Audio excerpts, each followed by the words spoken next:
నమస్కారం. ట్రూత్ న్యూస్కి స్వాగతం. హెడ్లైన్ చూద్దాం.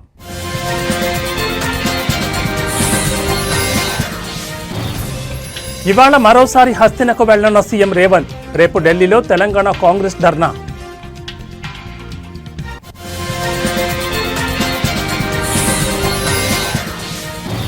ఎమ్మెల్యేల కొనుగోళ్ల కేసులో నేను పాత్రధారిని. మాజీ ఎమ్మెల్యే గువ్వల సంచలన వ్యాఖ్యలు.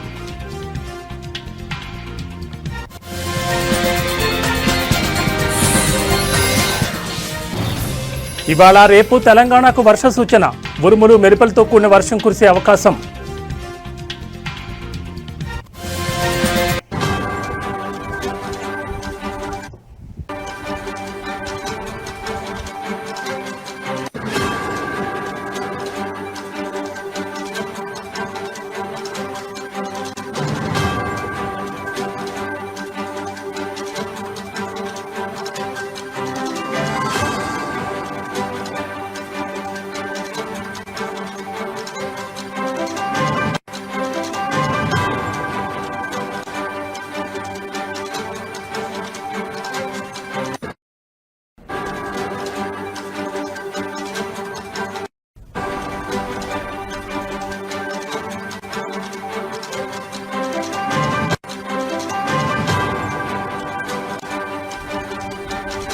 బులెటిన్లో బ్రేకింగ్ న్యూస్ చూస్తున్నాం. తెలంగాణ ముఖ్యమంత్రి రేవంత్ రెడ్డి ఇవాళ మరోసారి ఢిల్లీకి వెళ్లనున్నారు.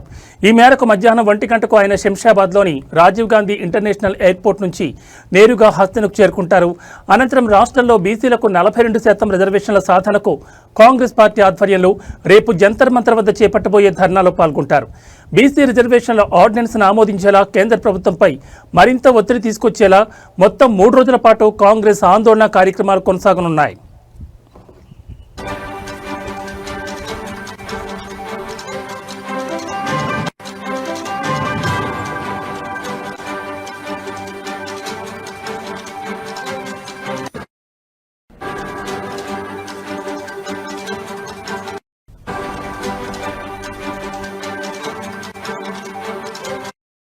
బీసీ రిజర్వేషన్ల అంశంపై పార్లమెంట్లో కాంగ్రెస్ ఎంపీలు వాయిదా తీర్మానాలు ఇవ్వనున్నారు. ఈ ధర్నాలో పాల్గొనేందుకు ఇప్పటికే తెలంగాణ కాంగ్రెస్ పార్టీ వ్యవహారాల incharge Meenakshi Natarajan, TPCC chief Mahesh Kumar Goud, మంత్రులు, ఎమ్మెల్యేలు, ఎమ్మెల్సీలు, ఆయా జిల్లాల ముఖ్య నాయకులు ఢిల్లీకి చేరుకున్నారు. అదేవిధంగా ఏఐసీసీ చీఫ్ మల్లికార్జున్ ఖర్గే, లోక్సభ పక్ష నేత రాహుల్ గాంధీ, ప్రియాంక గాంధీ, ఇతర నేతలు ఈ ఆందోళనలో పాల్గొనబోతున్నట్లుగా తెలుస్తోంది.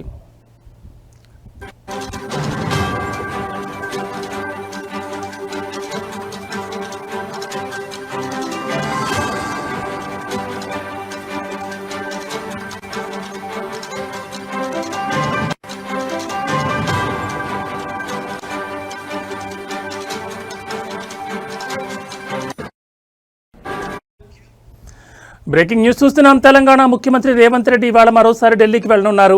ఈ మేరకు మధ్యాహ్నం 1 గంటకు ఆయన శంషాబాద్లోని రాజీవ్ గాంధీ ఇంటర్నేషనల్ ఎయిర్పోర్ట్ నుంచి నేరుగా హస్తినకు చేరుకుంటారు. అనంతరం రాష్ట్రంలో బీసీలకు 42% రిజర్వేషన్ల సాధనకు కాంగ్రెస్ పార్టీ ఆధ్వర్యంలో రేపు జంతర్ మంతర్ వద్ద చేపట్టబోయే ధర్నాలో పాల్గొంటారు. బీసీ రిజర్వేషన్ల ఆర్డినెన్స్ను ఆమోదించేలా కేంద్ర ప్రభుత్వంపై మరింత ఒత్తిడి తీసుకొచ్చేలా మొత్తం 3 రోజుల పాటు కాంగ్రెస్ ఆందోళన కార్యక్రమాలు కొనసాగనున్నాయి.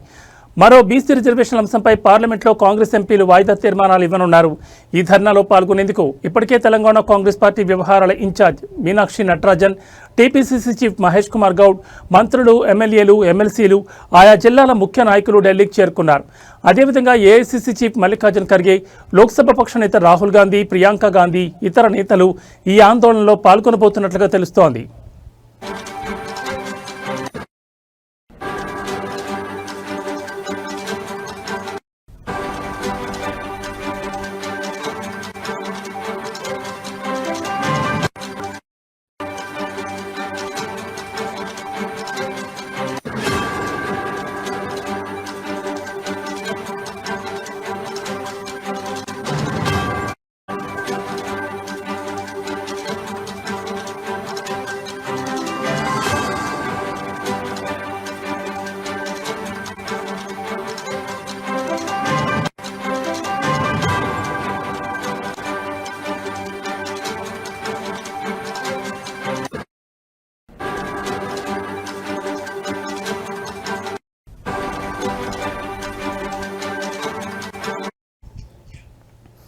బులెటిన్లో మరో బ్రేకింగ్ న్యూస్ చూస్తున్నాం. తెలంగాణలో వచ్చే 3 రోజుల పాటు వర్షాలు కురిసే అవకాశం ఉందని వాతావరణ శాఖ తెలిపింది.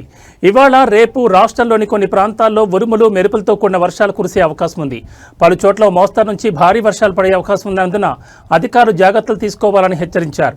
ముఖ్యంగా లోతట్టు ప్రాంతాల ప్రజలు అప్రమత్తంగా ఉండాలని సూచించారు.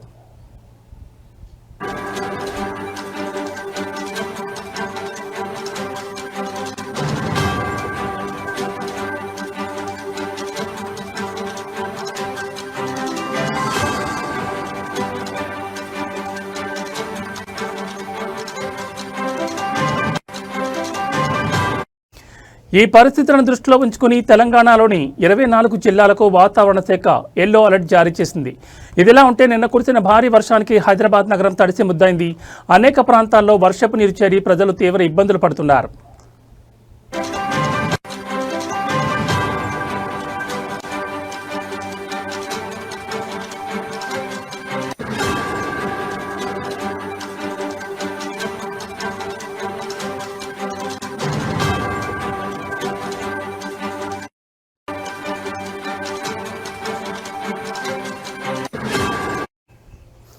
అమీర్పేట్, పంజగుట్ట, పాత బస్తీ వంటి ప్రాంతాల్లో రహదారులపై నీరు నిలిచిపోవడంతో వాహనదారులు తీవ్ర సమస్యలు ఎదుర్కొన్నారు.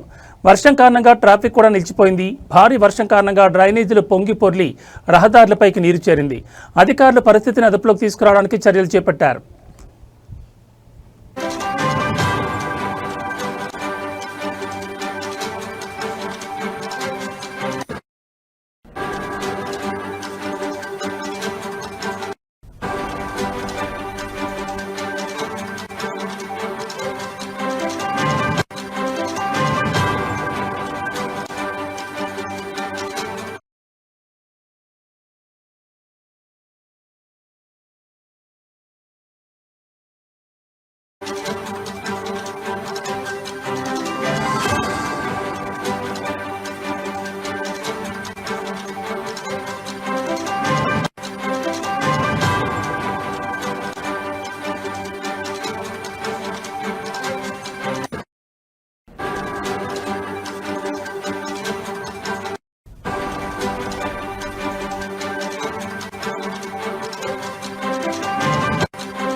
బులెటిన్లో మరో బ్రేకింగ్ న్యూస్ చూస్తున్నా. మార్గదర్శి ఫైనాన్షియల్ సంస్థకు తెలంగాణ హైకోర్టులో భారీ ఊరట లభించింది.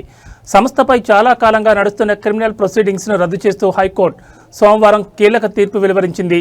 తమపై ఉన్న క్రిమినల్ కేసును కొట్టివేయాలని కోరుతూ మార్గదర్శి ఫైనాన్షియల్స్ దాఖలు చేసిన పిటిషన్ను న్యాయస్థానం అనుమతించింది.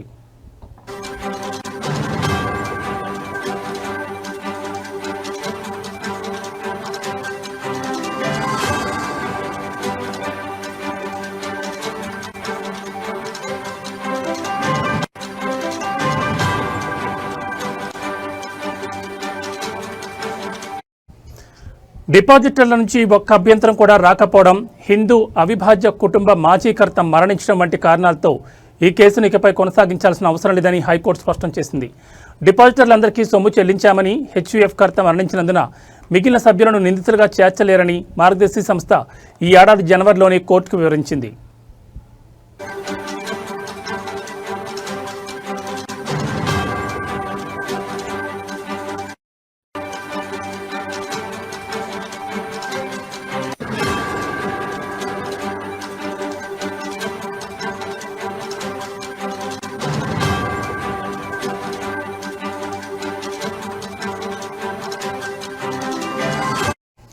ఆర్బీఐ నిబంధనలకు విరుద్ధంగా ప్రజల నుంచి డిపాజిట్లు సేకరించారన్న ఆరోపణలతో 2008లో ఉమ్మడి ఆంధ్రప్రదేశ్ ప్రభుత్వం మార్గదర్శిపై క్రిమినల్ కేసు నమోదు చేసింది.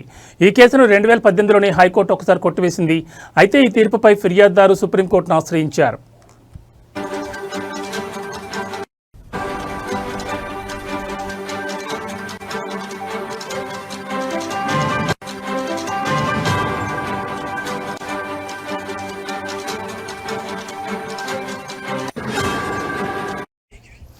దీంతో 2024 ఏప్రిల్లో సుప్రీంకోర్టు ఈ పిటిషన్లను తిరిగి హైకోర్టుకే పంపింది. వాస్తవ పెట్టుబడిదారులు, డిపాజిటర్ల నుంచి అభ్యంతరాలు స్వీకరించి ఈ కేసును కొనసాగించాలా లేదా అనేది తేల్చాలని ఆదేశించింది. సుప్రీంకోర్టు ఆదేశాల మేరకు 2024 సెప్టెంబర్ 26న హైకోర్టు రిజిస్ట్రీ పత్రికల్లో పబ్లిక్ నోటీస్ జారీ చేసింది.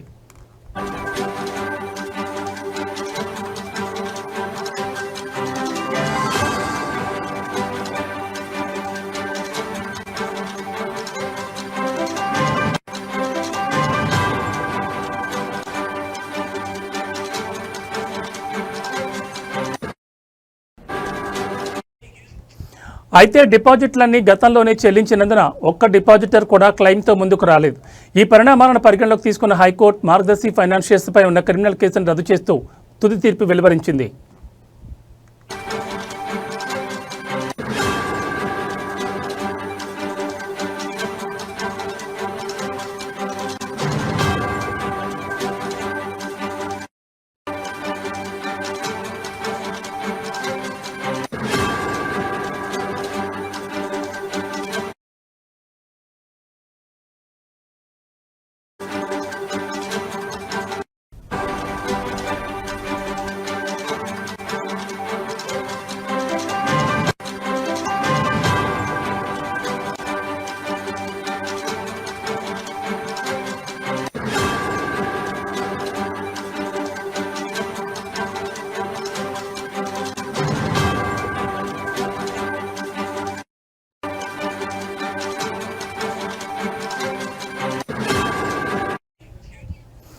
బులెటిన్లో మరో బ్రేకింగ్ న్యూస్ చూస్తున్నాం. అవినీతి ఆరోపణలు, వరుస విచారణలతో సతమతమవుతోన్న బీఆర్ఎస్కు మరో బిగ్ షాక్ తగిలింది.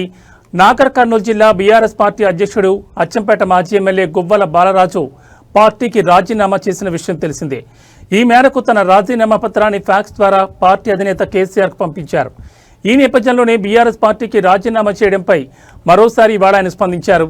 వ్యక్తిగత కారణాలతోనే తాను పార్టీకి రాజీనామా చేశానని తెలిపారు.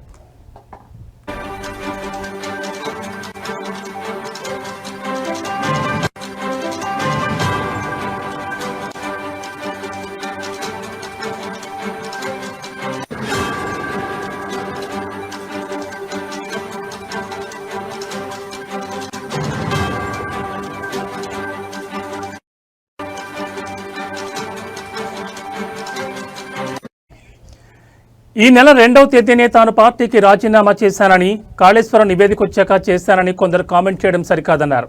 తన లేఖలో ఎక్కడ అసంతృప్తి వ్యక్తం చేయలేదని అన్నారు. మారిన రాజకీయ పరిస్థితుల నేపథ్యంలోనే జాతీయ రాజకీయాల వైపు వెళ్లాలని నిర్ణయించుకున్నానని కామెంట్ చేశారు. ఇక ఎమ్మెల్యేల కొనుగోలు కేసులో తాను సూత్రధారిని కాదని, కేవలం పాత్రధారిని అంటూ సంచలన వ్యాఖ్యలు చేశారు. కేసీఆర్ అక్కడ ఏం జరుగుతుందో చూడమంటేనే చూసేందుకు తాను వెళ్లానని తెలిపారు. బీజేపీలో బీఆర్ఎస్ పార్టీ విలీనంపై తాను ఎక్కడా మాట్లాడలేదన్నారు. ఇంకా ఏ పార్టీలో చేరాలన్నది డిసైడ్ చేసుకోలేదని, తన అనుచర వర్గం జిల్లా ప్రజల ఆకాంక్ష మేరకు త్వరలోనే నిర్ణయాన్ని వెల్లడిస్తానని గువ్వల బాలరాజు స్పష్టం చేశారు.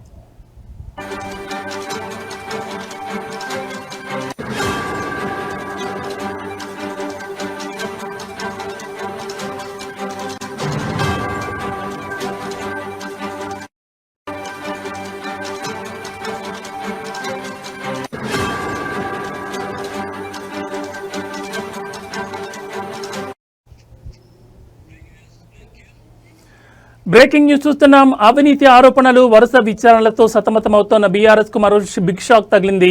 నాగర్ కర్నూలు జిల్లా బీఆర్ఎస్ పార్టీ అధ్యక్షుడు అచ్చంపేట మాజీ ఎమ్మెల్యే గువ్వల బాలరాజు సోమవారం పార్టీకి రాజీనామా చేసిన విషయం తెలిసిందే.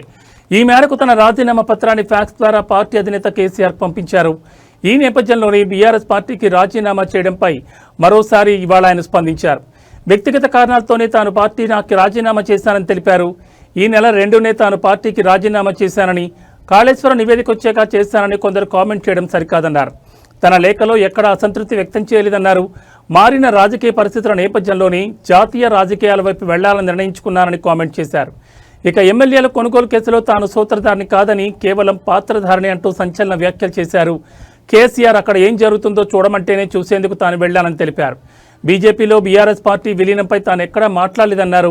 ఇంకా ఏ పార్టీలో చేరాలన్నది డిసైడ్ చేసుకోలేదని, తన అనుచర వర్గం జిల్లా ప్రజల ఆకాంక్ష మేరకు త్వరలోనే నిర్ణయాన్ని వెల్లడిస్తానని గువ్వల బాలరాజు స్పష్టం చేశారు.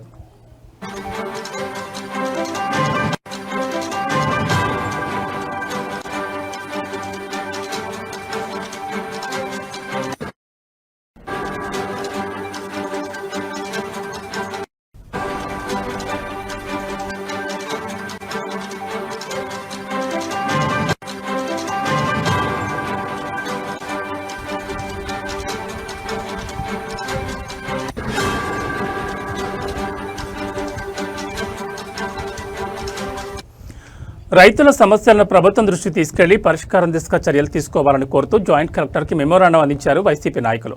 రైతులు పడుతున్న ఇబ్బందులను జాయింట్ కలెక్టర్ కాకాణి పూజిత, ఎమ్మెల్సీ పర్వతిరెడ్డి చంద్రశేఖర్ రెడ్డి వివరించారు. ఈ సందర్భంగా ఎమ్మెల్సీ పర్వతిరెడ్డి చంద్రశేఖర్ రెడ్డి మాట్లాడుతూ కూటమి ప్రభుత్వం ఏర్పడ్డాక రైతులు అనేక కష్టాలు ఎదుర్కొంటున్నారని అన్నారు.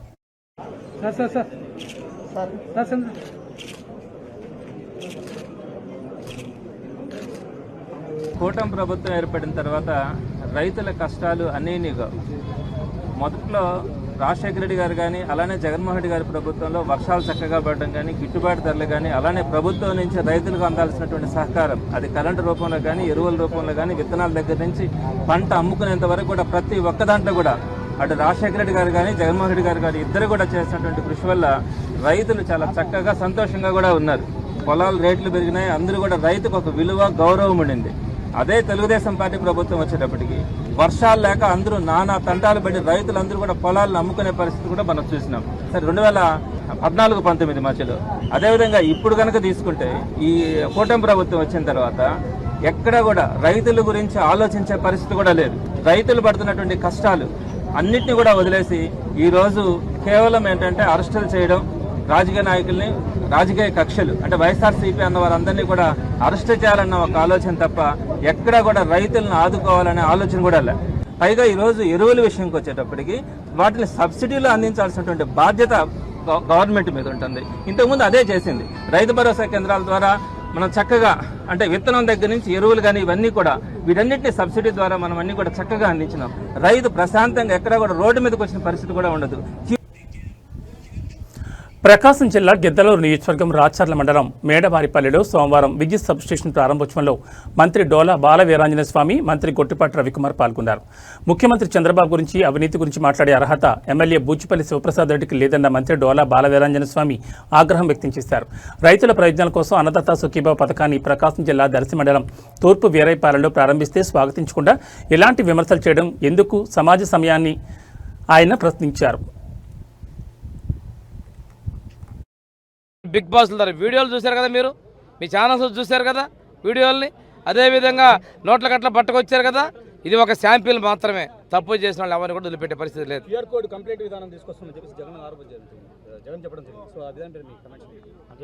అంటే నువ్వు క్యూఆర్ కోడ్ కదయా, మేము ఆ రోజు కష్టపడ్డాం, మమ్మల్ని ఇబ్బందులు పెట్టారు, చరిత్ర మీరు మర్చిపోతున్నారు. మేము ఎవరూ ఇబ్బంది పెట్టట్లా. పెట్టుకోండి, ఇబ్బంది ఏమవుతుంది? ప్రజలు చేసిన తర్వాత సంవత్సరం కూడా అవుతుంది. నేను తిరస్కరించారు ప్రజలు 11 పర్మిట్ చేసి ఇంకా నువ్వు మాట్లాడేది ఇలాగా.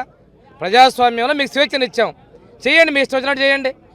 అన్నదాత సుఖీభావ పథకం ఓపెనింగ్లో